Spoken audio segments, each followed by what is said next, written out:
When I started buying and selling watches, I think a Submariner was around 3 to 4 grand. If you're going to go brand new, go Tudor. If you're going to go second hand, go Omega. 80,000 to 40,000, so it's half than priced. Nobody wanted a non-date sub. I read they only make around 5,000 watches 5,000 watches a year. If it was a collection, that you're looking to hold, I would definitely try and stick 6 Hublots. 6 Hublots. Join the queue, you've got no chance getting it. I paid £55 for a working Hoya. I was getting £90 a week. Yeah, so you can put Hendo to the test, he's going to find his one.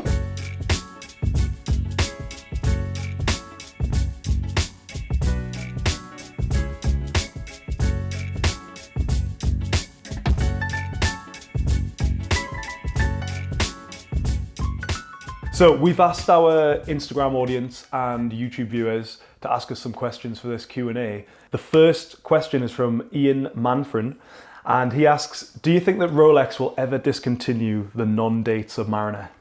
No. I can't see it happening. Definitely not. I think it's just, as you can see from what it's previously done, it's just going to evolve. When I got into the watch game 30 years ago, nobody wanted a non-date sub. Back in the day. Back in the day. If you were standing in a bar and you had a non-date sub on, oh, I've got a date sub, mate. See. It's like the white dial Daytona as opposed to black dial Daytona. It's always the more desirable one. But now, with anything that's it's become uber cool, almost, the hip watch to have. So it's like the enthusiasts like the non-date. And I just happen to have a non-date James Bond, which is the iconic. Even Stu's just said to me, wow, Hendo, look at the dial on that watch. Yeah. Stu appreciates vintage watches. We talk about them. I've managed to open this up. It's all 100% original. It needs an oscillating weight. It needs a service. It needs the crown addressing. But it's 100% original 1958 5508. This is where the non-date sub was born. The uberest of cool. The uberest of cool. And you have to remember that's a 37mm. It started on a 37mm case. And now it's as good a seller with the new case. So overall, no, Rolex are probably never going to stop that watch. Yeah, don't change what doesn't need fixing. So it's been going for the best part of 70 years. Perfect tool. Watch you wearing, he's asked, or she's asked, what was the first watch that you sold?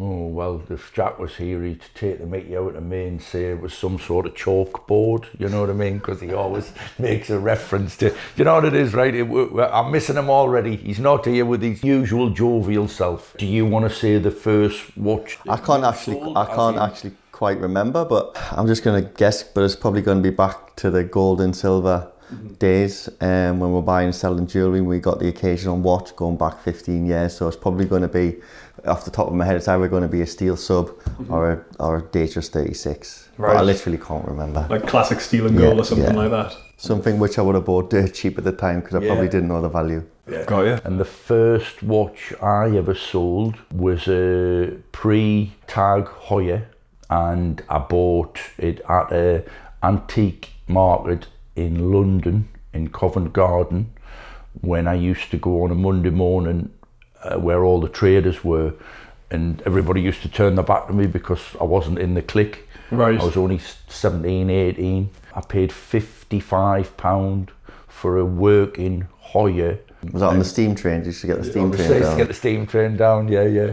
But yeah, and I worked in a clothes shop at the time, and I sold it to somebody in the clothes shop for 100 quid. Wow. So 55 quid outlay, 45 quid And what profit. was your weekly wage at the time? I was getting £90 a week. Why? Okay. I used to work an extra, I never worked this out. I used to work an extra day and get 30 quid in my hand.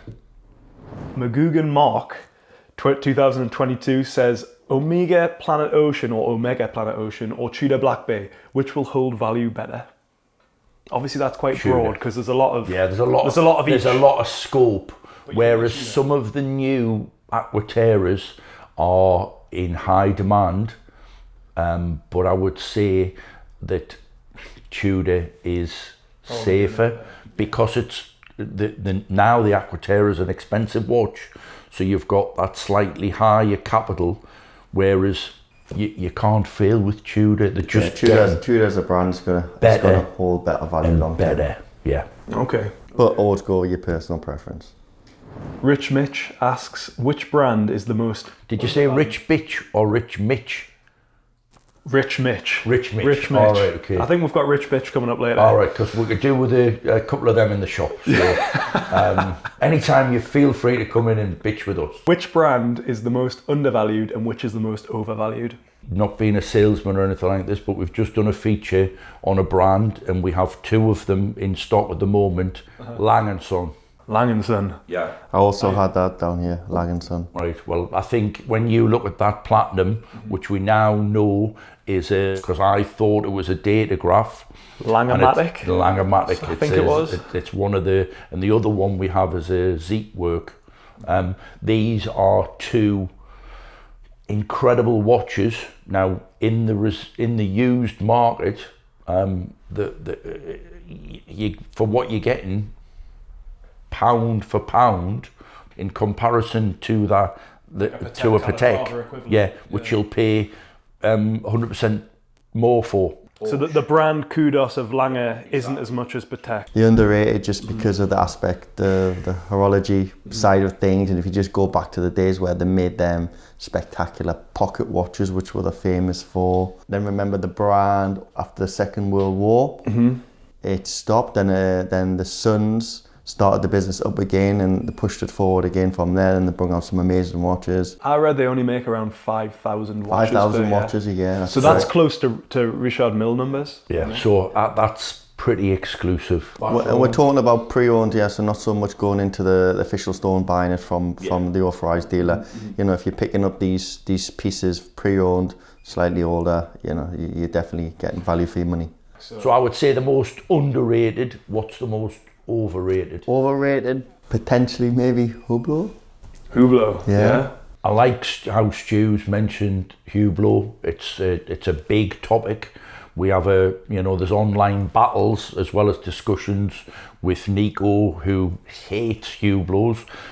For me, what I like about them is your value for money. You're getting something that's close to an AP or looks a little bit like an AP, but you're paying half the money. It's scary when people come in and they've paid full up retail for Hublot and they're wanting to use it as part exchange.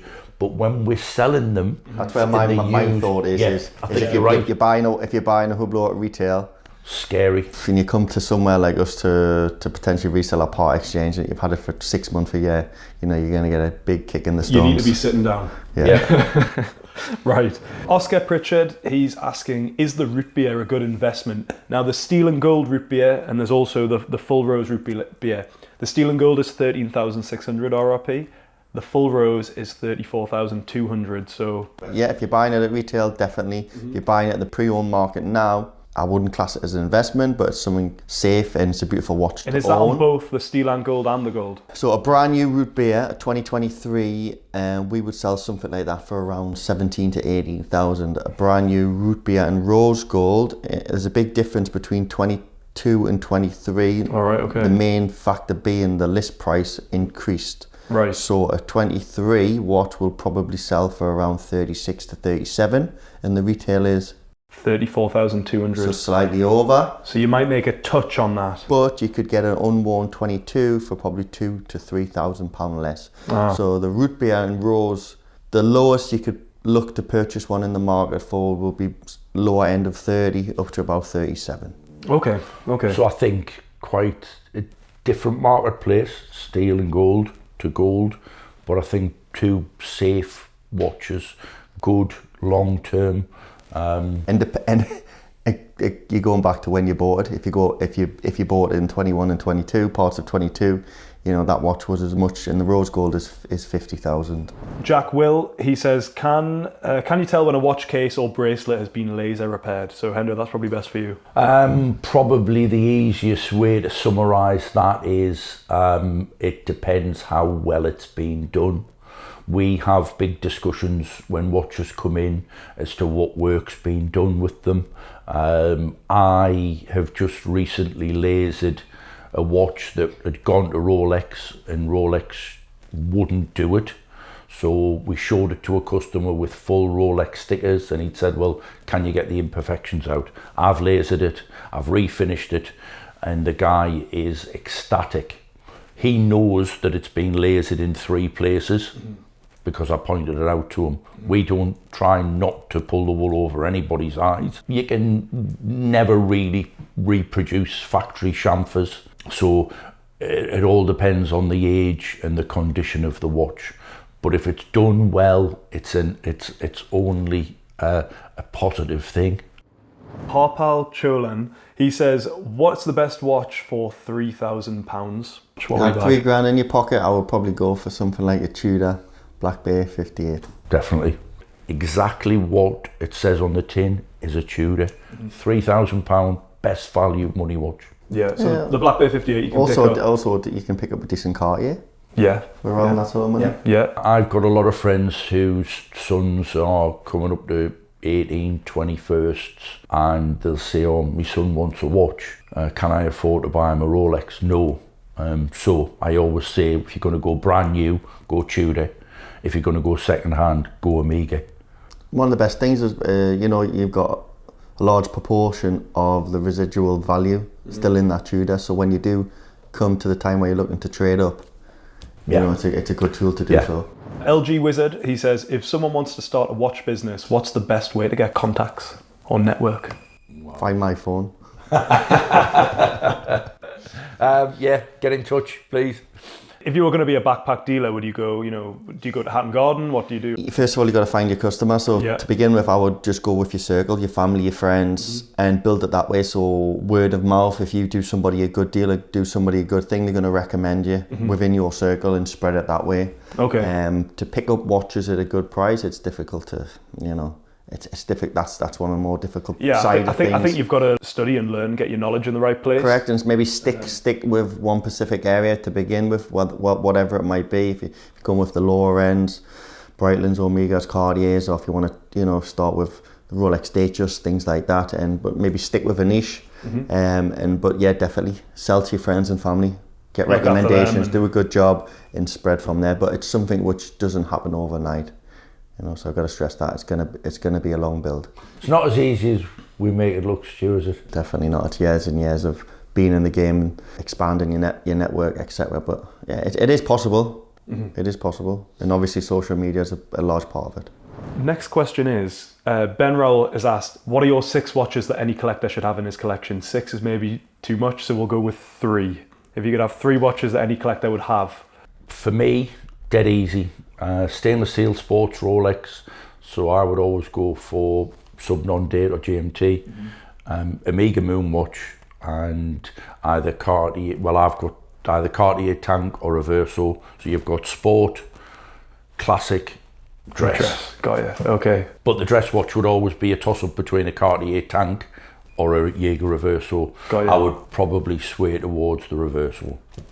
Stu? I'll probably just stick with Rolex, so I'll probably go with a steel non-ceramic Daytona, maybe in white dial, a Submariner Date, the 16610 reference, third watch, maybe dress up with a day date, rose gold with the olive dial. If we were doing the 6th, I would have gone day date. It doesn't matter whether you're 20, 40 or 85. When you see a guy wearing a day date, yellow gold. Statement. Classic. Yeah. Or did I mention Rolex again there? I think you did. I think I'm really a closet Rolex fan. I just don't like admitting it. If it was a collection, that you're looking to hold, I would definitely try and stick 6 Hublots. 6 Hublots. stick a Sprite and then a Kermit or a Hulk. See, these modern watches, obviously Stu's gone again, modern, but modern classics. So Kermit, modern classic. I mean, there's a lot of ways to interpret that ceramic question. modern classic.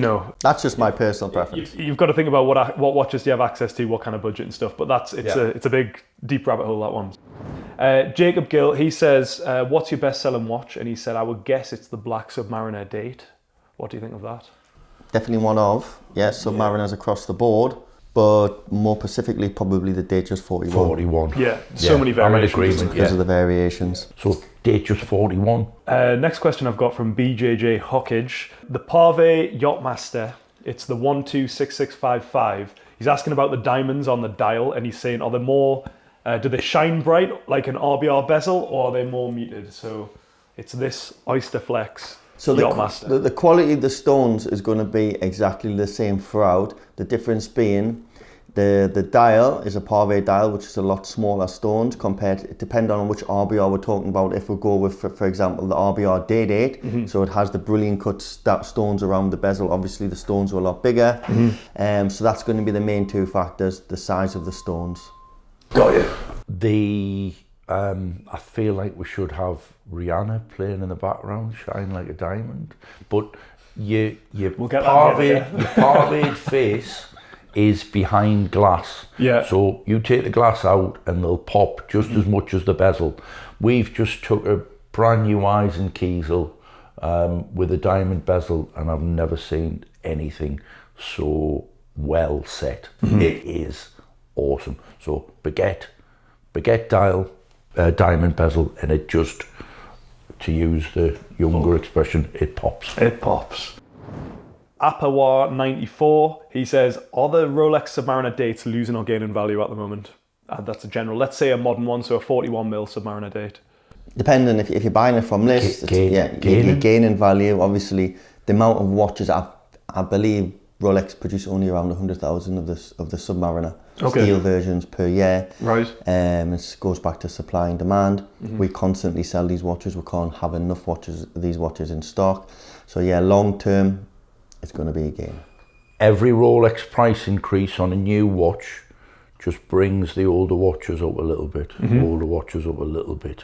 Submariner Date, again, non-ceramic, classic watch. They've never come down in value. They've just steadily gone up. When I started buying and selling watches mixed in with jewellery, I think a Submariner was around 3 to 4 grand. Price. Where the same watch is probably 8 to 9 now. Yeah. People that have had them and think, I fancy one of those. I've got a lot of people that have bought ceramic and thought, no, not for me. I want to go back to pre-ceramic. There's not that much difference in price. It's more down to the condition. Obviously, if you're picking up something which is bad, it's going to be a lot cheaper. But a perfect condition, non-ceramic, there's only a few grand difference in value. For those who aren't from the northeast, battered isn't like a fish, right? It means poor condition. Well worn. Battered's what you get on the quayside or the big market on a Saturday night. Like that. Awai Shabyo 1 says, does icing out a Rolex watch increase or decrease the value? No comment. No comment. What do you think, Stu? It's going to decrease the value. Yeah. If you're looking to resell it, it increases the value from when you're looking to sell it. So if you have a Datejust, you add the diamonds for it, you have your margin on top of that. So from our point of view, there's an increase, but when you're looking to resell it, you're always going to get a little bit of a kick. Yeah, because you can only sell it to other people who want that specific it's quite specific. look. No, don't get us wrong, there's quite a big market for bust-down watches. Most of the Datejust 41s and things like that, and they do look quite well, perfect for the summer, for the younger person, for the younger client. For us, we did used to do quite a lot of them, but we've tend to steer clear so much now of actually setting them ourselves and having a large selection. I think for us personally, for us to be able to sell that sort of watch, you do have to have a lot of stock and different variations so people can pick and choose. Because if you have 1 or 2 in stock, you guarantee that the person who's interested in one wants something different to what you have. Yeah, they need to feel like they've made the decision of, okay, I want the big diamonds around the bezel, or the small ones, or the sides iced out, all that lot. Yeah, got you. Maud Calvert says, what's the best watch for a truly one watch collection? You're only allowed one for the rest of your life. I'm just gonna say a Rolex Submariner. Well, I've got mine. Nice, mine would plain. be a Orange Hand Explorer 2. Yeah. It being me. The Steve McQueen style. The first Rolex I ever owned. It's the first Rolex, the Rolex, the epitome for me. That's personal. Okay, Stu? I would just go modern. I would probably go with a white ceramic Daytona. Panda Daytona. Yeah. Okay. Slick Turbos says, how well does the Datejust 36 sell two-tone versus stainless steel? So the steel's always going to sell more. 60-40, Yeah. I would say. It's surprising because we've talked about when you got into the watch game, I was still selling probably steel and gold 36 mils, always been one of my best sellers. See, if you go back, the older watches, it's more of the steel and gold. That I was going to say. The current models is going to be more steel. Steel and gold, current models is probably more focused towards a lady than a gent.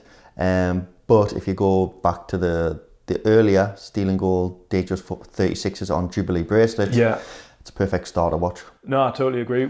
Growing up, the two watches, when I didn't know much about watches, the two Rolex watches I would think of would be a Submariner and a steel and gold Datejust 36. Centube says, where do you see the market? Is it going up? Is it going down? Or is it staying the same at the moment?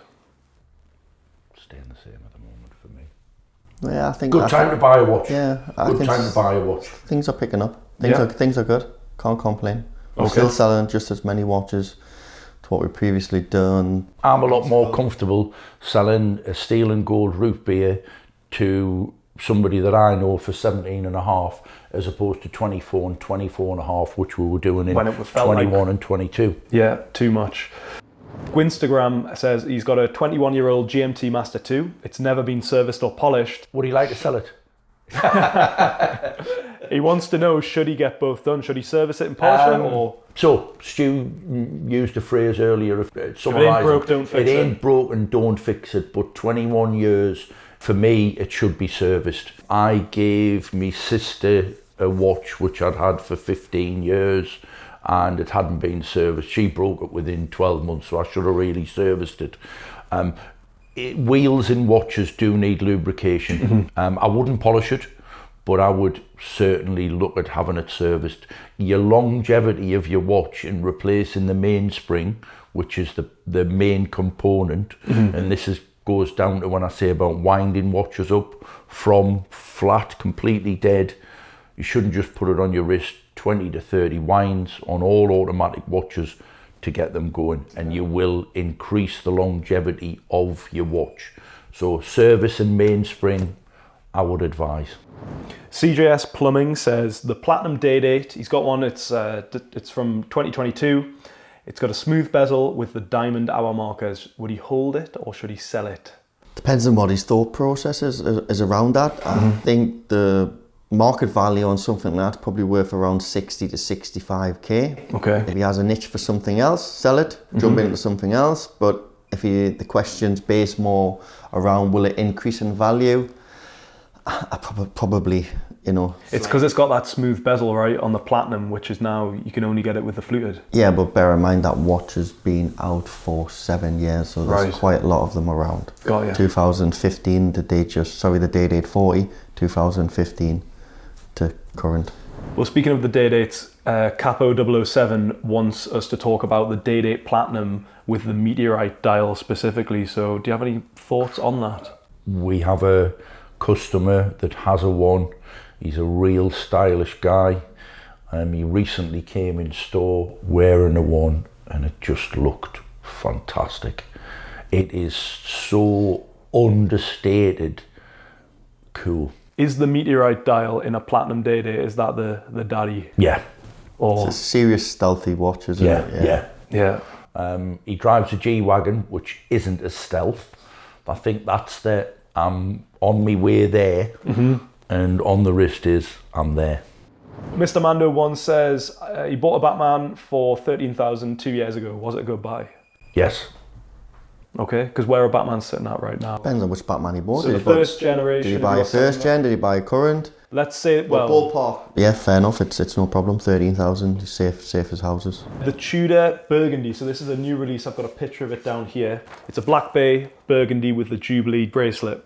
So this guy's saying, can we source this watch and sell it for less than retail? The retail price on it is 3,720. No, because it's too new.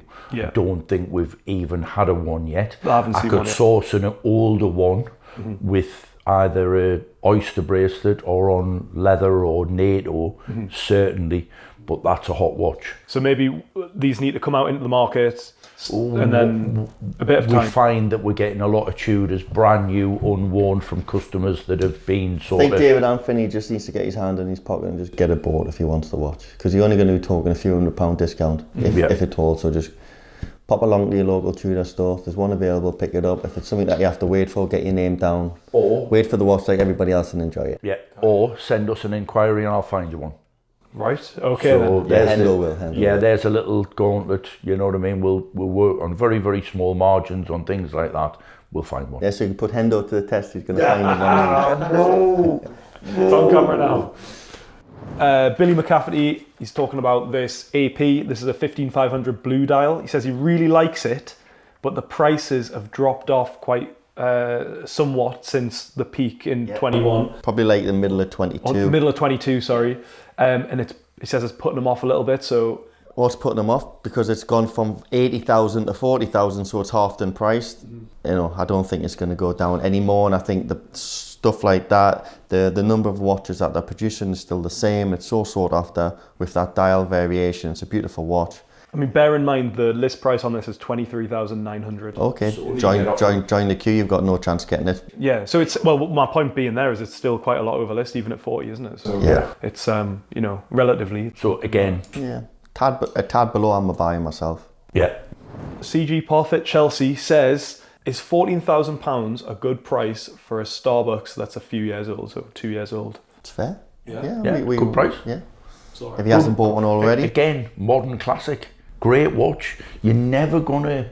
You know, you might lose a little bit. You're not gonna lose a lot. Yeah, I mean, it all depends on time frame, isn't it? If you're gonna hold it for, if you're gonna have that watch for 10 years and you look back on it, you're probably gonna think, yeah, actually, well, you know, how much is a Submariner going to be to buy brand new in 10 years? Exactly. You know, it's one of them, isn't it? We have a few in stock, so if he hasn't bought one already. Gotham Bumana says, are the Royal Oak Offshore divers good value? This is the 15720 ST. The RRP of this watch is 25,900. Obviously very difficult to get still. It's a new model as well. I think that came out in 21. It comes in the blue, khaki and grey, the three colours. List is around 25. 25,900. Yeah. Trading wise, it'll trade for as low as 25 for an older model in the market, upwards of low 30s.